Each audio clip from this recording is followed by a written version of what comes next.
नमस्कार। आज हम B Ed second year 8th paper knowledge and curriculum के अंतर्गत जनतंत्र का या लोकतंत्र का अर्थ और इसकी परिभाषाओं का अध्ययन करेंगे। सबसे पहले जनतंत्र अथवा लोकतंत्र का अर्थ, मीनिंग ऑफ डेमोक्रेसी। जनतंत्र और शिक्षा के संबंध पर प्रकाश डालने से पहले जनतंत्र के अर्थ को समझ लेना परम आवश्यक है। जनतंत्र डेमोक्रेसी शब्द का हिंदी रूपांतर है। डेमोक्रेसी शब्द की व्युत्पत्ति ग्रीक भाषा के दो शब्दों डेमोस और क्रेटिक से मिलकर हुई है। डेमोस DEMOS का अर्थ शक्ति और क्रेटिक CRATIE का अर्थ होता है जनता। इस प्रकार शाब्दिक अर्थ के अनुसार डेमोक्रेसी अर्थात जनतंत्र का अर्थ है जनता के हाथ में सरकार या सत्ता। Power of the people as a while. America के भूतपूर्व राष्ट्रपति अब्राहम लिंकन ने जनतंत्र को परिभाषित करते हुए लिखा है, जनतंत्र जनता द्वारा जनता के लिए शासन है। Democracy is government of the people by the people for the people.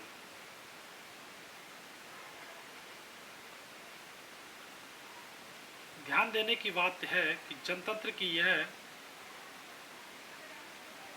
धारणा प्रायः जनता और राज्य के संबंधों और जनता द्वारा चुनावों, विधानसभाओं, विधान परिषदों और संसदों के निर्माण तक ही सीमित रह जाती है, जो पर्याप्त नहीं है।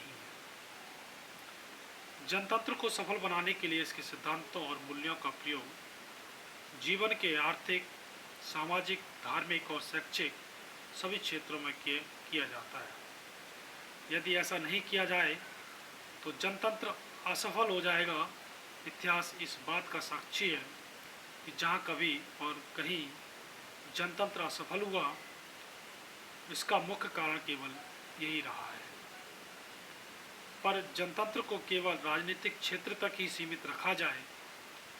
जनतंत्र के संकुचित अर्थ पर 20वीं शताब्दी से पहले अधिक बल दिया जाता था, परंतु अब जनतंत्र के सिद्धांतों और मूल्यों का प्रयोग जीवन के निम्न क्षेत्रों में किया जा सकता है। राजनीतिक जनतंत्र, पॉलिटिकल डेमोक्रेसी। राजनीतिक जनतंत्र का अर्थ है जनता का द्वारा जनता के लिए शासन। इस अर्थ के अनुसार शासन की बागडोर केवल एक व्यक्ति अथवा विशिष्ट व्यक्तियों के समूहों के हाथों में न रहकर समस्त जनता के हाथों में होती है। राज्य के समस्त व्यक्तियों को सरकार के निर्माण हेतु मत देने का अधिकार होता है। इससे राज्य के समस्त वयस्क नागरिक शासन के कार्य में सक्रिय रूप से भाग लेते हैं। राज्य के सभी नियम सभी व्यक्तियों पर समान रूप से लागू होते हैं, चाहे वह किसी भी रंग, रूप, जाति अथवा धर्म का क्यों न हो। इस प्रकार राजनीतिक जनतंत्र के अंतर शासन का कार्य देश की समस्त जनता के द्वारा संचालित होता है। आर्थिक जनतंत्र, इकोनॉमिक डेमोक्रेसी। आर्थिक जनतंत्र का अर्थ है जनता द्वारा जनता के लिए धन की उत्पत्ति और वितरण। इस प्रकार की अर्थव्यवस्था में आर्थिक शक्ति किसी विशिष्ट वर्ग या मुट्ठी भर पूंजीपतियों के हाथों में न रहकर समस्त जनता के हाथों में होती है। दूसरे शब्दों में देश की आर्थिक व्यवस्था में प्रत्येक नागरिक का समान रूप से भाग होता है। ध्यान देने की बात यह है कि जनतंत्रीय अर्थव्यवस्था में प्रतिस्पर्धा की अपेक्षा सहयोग पर बल दिया जाता है। इसमें व्यापार में होने वाला समस्त लाभ किसी एक व्यक्ति की जेब में न जाकर सभी नागरिकों की सामाजिक कुशलता के कार्यों में प्रयोग किया जाता है।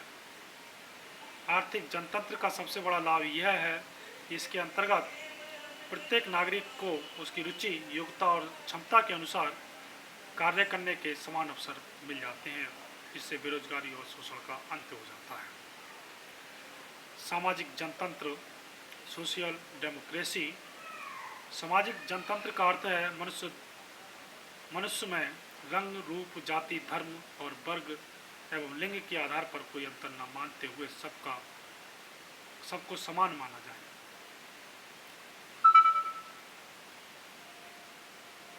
और सबको अपने अपने पूर्ण विकास के लिए हर प्रकार की स्वतंत्रता मिले, यदि उसकी क्रियाओं से दूसरे को कोई हानि ना होती है।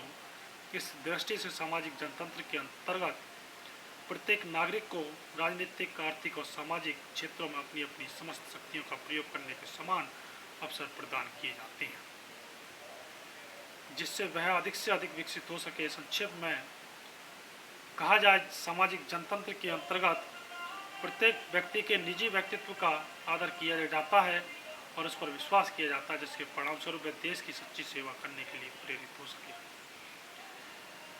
उपयुक्त विवरण से स्पष्ट हो जाता है कि व्यापक अर्थ में जनतंत्र केवल राजनीतिक व्यवस्था ही नहीं है, अपितु एक आदर्श जीवन यापन का ढंग है, जिसमें मानवीय जीवन का राजनीतिक, आर्थिक, सामाजिक और सांस्कृतिक आदि प्रत्येक क्षेत्र पूर्णतः प्रभावित होता है।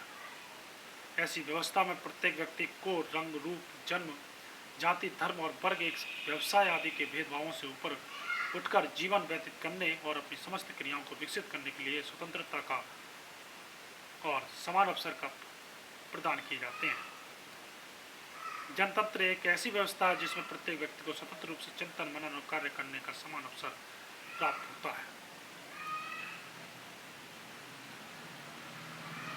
यदि मानव अपने दिन प्रतिदिन के जीवन में, क्रियाकलाप और व्यवहारों में जनतंत्री दर्शन को अपना ले, तो उसमें केवल राष्ट्रीय चेतना ही नहीं अपितु अंतर्राष्ट्रीय सद्भावना भी विकसित हो जाएगी, जिससे संपूर्ण मानव जाति का कल्याण हो जाएगा।